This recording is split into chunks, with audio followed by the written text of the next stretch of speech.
My name is Larry, and if there's one thing I learned from this story, it's that ideas aren't stolen, they're betrayed. When I met Rodrigo at an entrepreneurship conference in 2019, I had no idea I was shaking hands with the man who would try to erase me. Rodrigo was magnetic, the kind of person who looks you straight in the eyes when you speak, who smiles at just the right moment, who asks questions that make you feel brilliant. "You don't talk like the others," he told me that afternoon as we had coffee. "You actually understand problems at their root." "Or at least I try," I replied, laughing. "No, you build, it shows." That comment won me over. We talked for 3 hours straight. Ideas, business, the future. I walked away convinced I had found someone just as obsessive as I was. That was my mistake. I confused connection with loyalty. For years, I had been working on something that, to me, wasn't just a project. It was a way out, a way to change my life. Fresca Red. A platform to connect agricultural producers with restaurants and hotels, eliminating intermediaries. More profit for the producer. Better quality for the customer. But the important thing wasn't the idea. It was everything behind it. Field visits under the sun. Conversations with farmers who didn't know how to use a smartphone. Notebooks full of numbers, mistakes, failed attempts. That can't be copied. But I didn't understand that yet. Rodrigo started getting closer. "We should do something together," he said one night. "Maybe," I replied. "Not maybe, Larry. You have the vision, I have the contacts." The perfect line. The perfect poison. A week later, I was at his apartment showing him everything. "This is the prototype," I said, opening my laptop. "You built this?" "With help, but yes." I showed him everything. No filters. Data. Surveys. Business model. Projections. Rodrigo didn't talk much, he just nodded. That made me trust him even more. "This," he finally said, "is pure gold, Larry." I felt a surge of pride in my chest. "We can raise funding fast with this." "Really?" "I guarantee it." "Then let's do it," I said. "Of course," he replied, extending his hand. I shook it, not knowing I was signing my betrayal. 3 weeks later, he disappeared. Messages unanswered. Calls ignored. This isn't normal, I told myself. Something was wrong. And then I saw it. LinkedIn. Excited to announce the launch of AgroLink. I read every word, feeling something inside me break. "No," I whispered, "it can't be." It was everything. My idea. My structure. My solutions. But with his name. I called him immediately. He answered. "Larry," he said, as if he were already prepared. "What did you do?" I asked, bluntly. Silence. Then, cold. "Ideas don't belong to anyone." I felt my blood boil. "I told you everything. I took a general concept and developed it." "General concept?" My voice shook. "Those were my data. Look, if you want, we can bring you in." "Bring me in?" "Yes, in a smaller position." There was a long silence. "Are you seriously offering me a job, in my own idea?" "It's what there is." I hung up. I didn't scream. I didn't break anything. I just sat there, staring at the blank screen. Empty. That same week, I spoke to a lawyer. "It's complicated," he said. "Without a contract, without proof. You can try, but it'll be long and expensive." I walked out with one certainty. No one was going to save me. That night, I called my sister. "He took everything from me," I said. "No," she replied, "not everything." "Then what do I have left?" "You." I didn't understand that until later. I spent a week destroyed. No sleep. No clear thinking. But on the 8th day, something changed. I opened my notebook. I wrote. "He has version 1.0. I'm going to build 3.0. And for the first time since everything happened, I felt control. That's when I thought of Elena. We hadn't spoken in a while, but I knew one thing. If anyone could help me rebuild this, it was her. I called her. "Larry," she said, surprised. "Long time. I need help." "That sounds serious." "It is." We met that same night. I told her everything.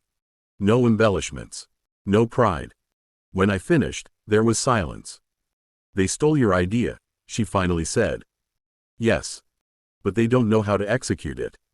I looked at her. How are you so sure? Because you understood the problem. That doesn't get learned in 3 weeks. She leaned forward. Show me what you have. We spent hours reviewing everything. There are errors here, she said, pointing at the model. We can improve it. Do you really think it's worth it? Larry, she looked at me seriously, this isn't an idea. It's an opportunity, poorly executed by him. I took a deep breath. Would you join me? She didn't answer right away. How far are you willing to go? All the way.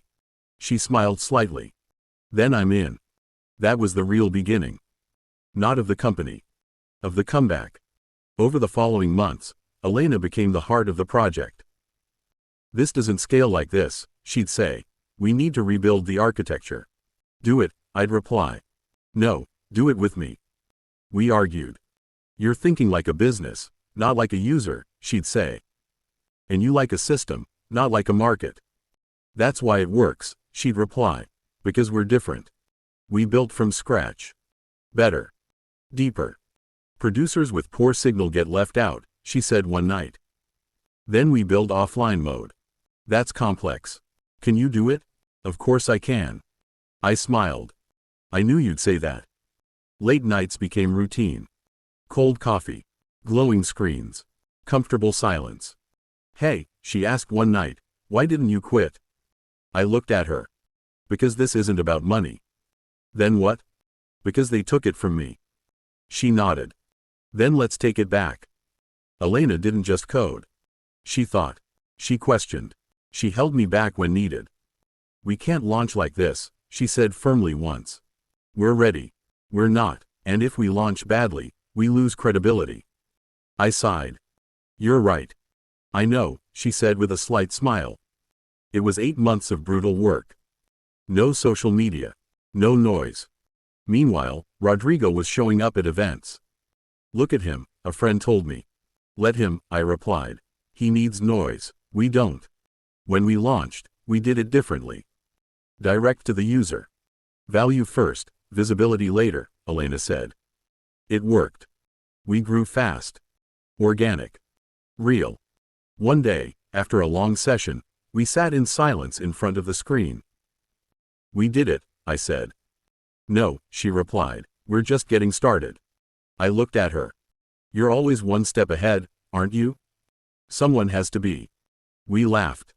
But something had changed. It wasn't just work anymore. It was complicity.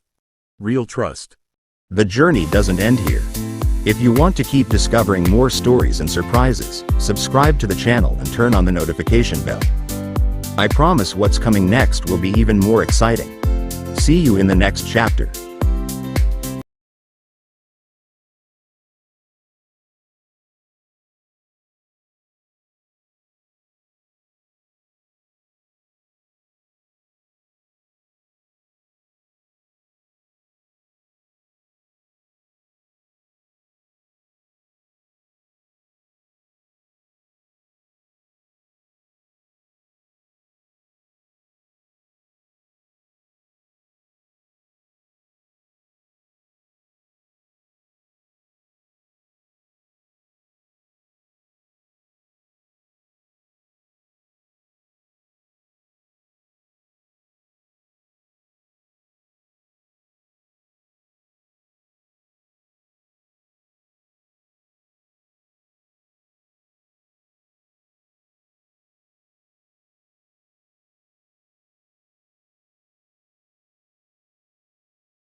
El viaje no termina aquí. Si quieres seguir descubriendo más historias y sorpresas, suscríbete a mi canal y activa la campanita. Te prometo que lo que viene será aún más emocionante. Nos vemos en el próximo capítulo.